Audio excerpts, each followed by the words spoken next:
Bien-aimés, je vous salue dans le nom du Seigneur Jésus-Christ. Je voulais vous parler du général Naaman, général syrien, qui a battu Israël à la guerre par la volonté de Dieu. Et je voulais vous parler également de Ben-Hadad, roi de Syrie. Tous ces deux, chapeautés par un prophète de l'Éternel qui s'appelle prophète Élisée, et qui va nous montrer ou relater une histoire qui a cours aujourd'hui et qui est d'actualité. Je voudrais vous bénir vos vies, la vie de vos parents, la vie de vos enfants, la vie de vos chers, et bénir les mains de vos ouvrages, de votre ouvrage, afin que vous prospérez comme prospère l'état de vos cœurs. Sachez que la mort et la vie sont au pouvoir de Dieu. Voilà. Donc, nous sommes dans ce monde-là, en mission. Voilà. Le temps d'un espace, le temps, n'est-ce pas, que Dieu nous a donné, afin que nous puissions parler de sa part et manifester ce pourquoi nous avons été appelés dans ce monde, n'est-ce pas, pour être pour nos concitoyens un parfum de bonne odeur, pour être pour nos concitoyens une grâce de Dieu. Je voudrais vous parler du général Naaman. Voilà. Le général Naaman, c'était un général syrien qui était craint, puissant, redouté, orgueilleux, parce que à sa solde, il a été beaucoup victorieux dans les guerres qu'il a menées contre Israël et ses voisins. Et donc ce général-là, malheureusement, est tombé malade. Je suis dans le livre de 2 Rois 5. Voilà, 2 Rois 5, chapitre 5, versets 1 à 17. Dans les nombreuses guerres qu'ils ont fait à Israël, ils ont fait captifs certains Israélites, des femmes et des hommes. Mais en ce qui concerne le général Naaman, il avait fait captif une jeune Israélite, et cette Israélite-là était servante dans sa maison. Il se trouvait que ce général avait une tare. Il était lépreux. Or, la lèpre, vous savez, dans le temps, c'est quelque chose qui ne se guérit pas comme ça, parce qu'il n'y avait pas de vaccin, ou il n'y avait pas de médicaments, il n'y avait pas quelque chose qui pouvait guérir la maladie. Comme aujourd'hui, vous voyez le Covid-19. C'est encore en stade de conception, mais nous n'avons pas encore de vaccin. Donc, il faut bien que Dieu soit avec toi pour que tu sois vraiment, si tu es victime de cette maladie-là, tu sais que la lèpre, c'est quelque chose qui te décime tout de suite. Donc, la servante dans la maison de Naaman a appris que son patron était malade de cette lèpre-là, mais elle lui a conseillé d'aller voir le prophète Élisée, prophète d'Israël, prophète du Très-Haut, prophète de Dieu, qui pouvait le guérir. Et vous savez que quand les gens sont imbus de leur personne, ils ont du mal à croire que quelqu'un d'autre peut, que Dieu peut parler au travers de ses oints, au travers de ses prophètes. Finalement, il a accédé à ce conseil-là, et le roi a envoyé un édit pour dire au roi des Juifs, Akab, que le roi syrien envoyait son général Naaman vers le prophète Élisée pour être guéri. Et donc, qu'est-ce que le roi va dire? Il va dire ceci. Le roi des Juifs va dire ceci, que le roi syrien veut sa mort, parce que c'est Dieu qui donne la mort et la vie, et qu'il n'y a personne qui peut en Israël guérir cette maladie si ce n'est Dieu lui-même. Et quand cette histoire est tombée dans l'oreille du prophète Élisée, qu'est-ce qu'il a fait? Il est allé voir le roi pour lui dire, mais pourquoi est-ce que tu as déchiré tes vêtements?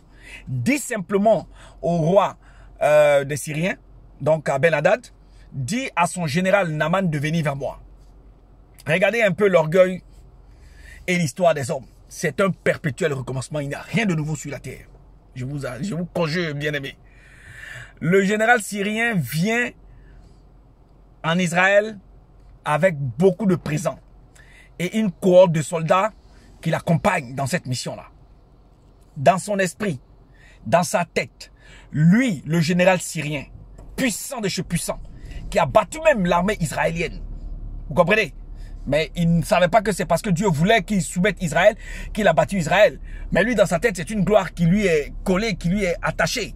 Donc, quand venant voir le prophète Élisée, le prophète Élisée allait se déplacer pour venir à sa rencontre. Parce que c'est lui, Naaman, quoi. Mes sportifs. Je vous dis, bien aimé, le prophète Élisée ne s'est pas déplacé. Et quand les sujets de Naaman, du général Naaman sont venus vers lui, il leur a donné des instructions pour que le prophète, pour que le général syrien aille se laver 7 fois dans le Jourdain, afin qu'il retrouve sa peau d'Adam. Alors, qu'est-ce que le général Naaman va faire? Il va s'énerver. Il va s'énerver parce qu'il trouve que le prophète Élisée a de la foutaise. Il aurait dû sortir de sa maison, venir à lui et lui rendre les honneurs dus à son rang et le guérir. Voilà, parce que lui, Naaman, il est quelqu'un. Il est général. Vous voyez, quand je parle spirituellement. Il y a beaucoup d'hommes ici. Il y a beaucoup d'hommes ici. Parce qu'ils ont un petit pouvoir. Ils se disent qu'on doit leur lécher les bottes. On doit se courber. On doit courber les chines devant eux. On doit se soumettre à leur parole. Leur parole est parole d'évangile. Que eux, ils sont quelqu'un. Et que nous ne sommes rien. Mais un homme de Dieu, un prophète de l'Éternel, c'est quelqu'un par qui Dieu exerce son ministère.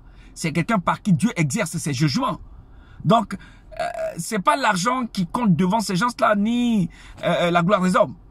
Mais c'est la soumission et l'obéissance à la parole de Dieu. Qu'est-ce qu'un homme peut faire à un prophète de l'Éternel? Rien du tout. Et Naaman sait le prophète Élisée, qui a succédé au prophète Élie, c'est en qui il a cru. Oui, il sait en qui il a cru, parce que les mêmes miracles que le prophète Élisée a fait, que le prophète Élie a fait, le prophète Élisée en a fait pareil et même encore plus. Donc il est confiant. Il sait en qui il a cru. Donc, ce sont les soldats qui accompagnaient le général Naaman qui lui ont dit: grand maître, si le prophète Élisée vous avait demandé quelque chose de difficile à faire, on pouvait comprendre. Mais même si c'était difficile, vous l'auriez fait. Mais là, c'est une chose assez facile pour que vous vous énervez, pour que vous n'essayiez pas de le faire quand même, de plonger dans 7 fois dans le Jourdain, pour voir si c'est un menteur ou un homme de Dieu qui dit les choses que Dieu lui a données, que Dieu lui a dit de faire et qui arrive. Donc le général syrien s'est levé de son cheval, il allait se jeter 7 fois dans l'eau du Jourdain et il en est guéri. Quand il est guéri, il a compris que c'était pas n'importe qui le prophète Élisée, mais c'était un prophète de Dieu, véritable prophète de Dieu, qui ne se soumet pas aux hommes ni aux puissants de ce monde, parce que les puissants de ce monde ne sont rien devant Dieu, ils sont que du néant. Alors, s'il se soumet à Dieu, tant mieux, mais se soumettre aux hommes, ce n'est pas être un serviteur de Dieu. Donc, Naaman est revenu vers Élisée, tout confus, tout heureux d'être guéri. Et il a proposé à Élisée de lui donner des présents. Mais vous savez, hein, les vrais hommes de Dieu, des vrais prophètes, ne prennent pas des présents des hommes. Pourquoi? Parce que les présents les aveuglent. Parce que ce sont des voyants. Plus tu prends des cadeaux des hommes, plus tu t'aveugles. C'est pour ça que Élisée n'a pas pris des présents avec Naaman. Et en plus, à cause de l'orgueil de Naaman, il était imbu de sa personne.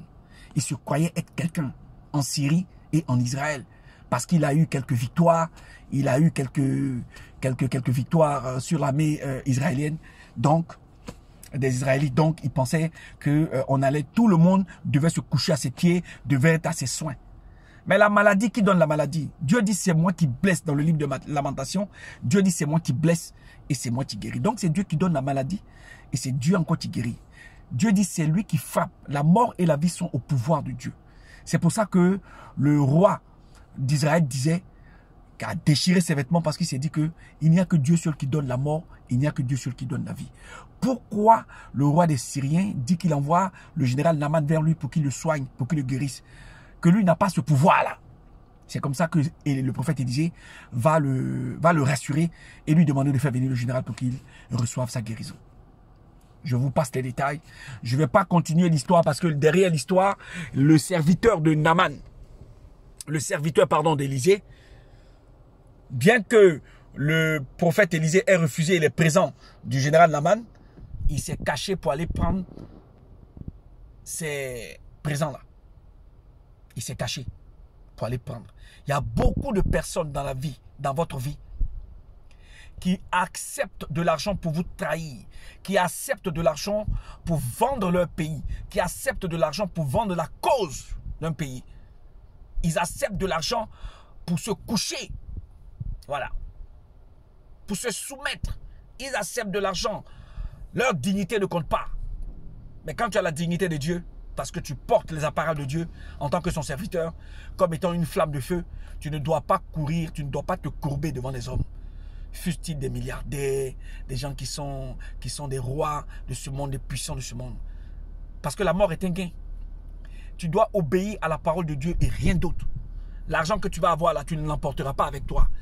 Tu es venu nu, étranger sur la terre, nu, tu repartiras sur la terre. Donc, c'est un conseil au passage que je donne à ceux qui s'adonnent à se soumettre à l'argent, à se soumettre. C'est ça. La cupidité est une abomination devant Dieu parce que l'amour de l'argent a perdu même certains serviteurs. Voilà pourquoi Géasi n'a pas succédé au prophète Élisée et la lèpre s'est attachée à lui. Je vais continuer le deuxième récit pour parler du roi Hadad, roi des Syriens, qui voulait absolument écraser Israël. D'accord? Et qu'est-ce qu'il a fait premièrement? Toute l'armée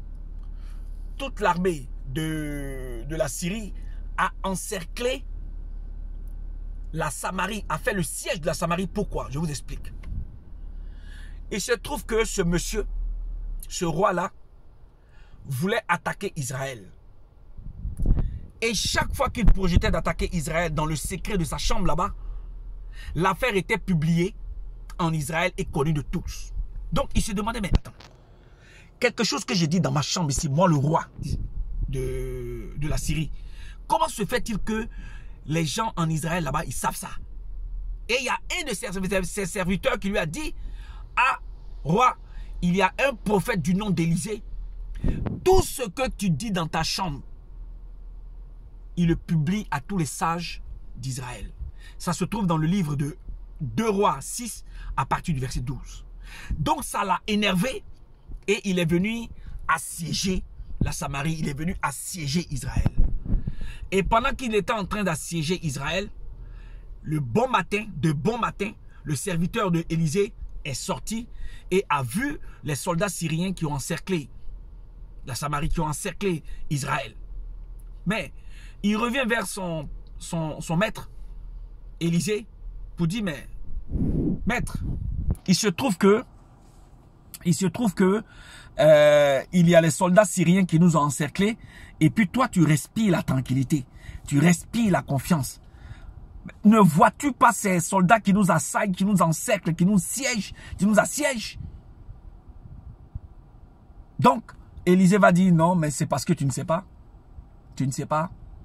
C'est parce que je suis confiant, parce que ceux qui sont avec nous sont plus nombreux que ceux qui sont avec les Syriens.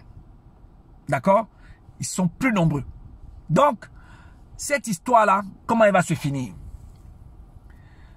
Quand ils ont fait le siège de la Syrie, ces soldats-là ont été, et j'allais oublier que le prophète Élisée a prié l'Éternel Dieu pour qu'il ouvre les yeux de Géasi, le serviteur d'Élisée, afin que le serviteur d'Élisée voit l'ange de l'Éternel et toute son armée qui était là, avec des chevaux et des épées nues, qui étaient prêts à combattre l'armée syrienne.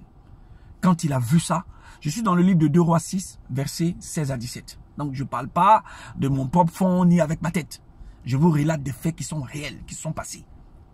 C'est ainsi que Élisée a aveuglé toute l'armée syrienne. Je dis bien toute l'armée syrienne est rentrée en Samarie, les yeux aveuglés par la parole qui est sortie de la bouche d'Élisée. Sans combat, il n'y a pas eu de combat. Ils sont tous entrés dedans. Quand le roi les a vus entrer dans la Samarie, mais il se dit, mais est-ce qu'on doit les tuer ou on ne doit pas les tuer? Élisée dit, on ne tue pas quelqu'un qui entre chez toi. Donnez-leur à manger et à boire. C'est ainsi qu'on leur a donné à manger et à boire. Cette affaire-là a énervé encore plus le roi Hadad. Et qu'est-ce qu'il a fait?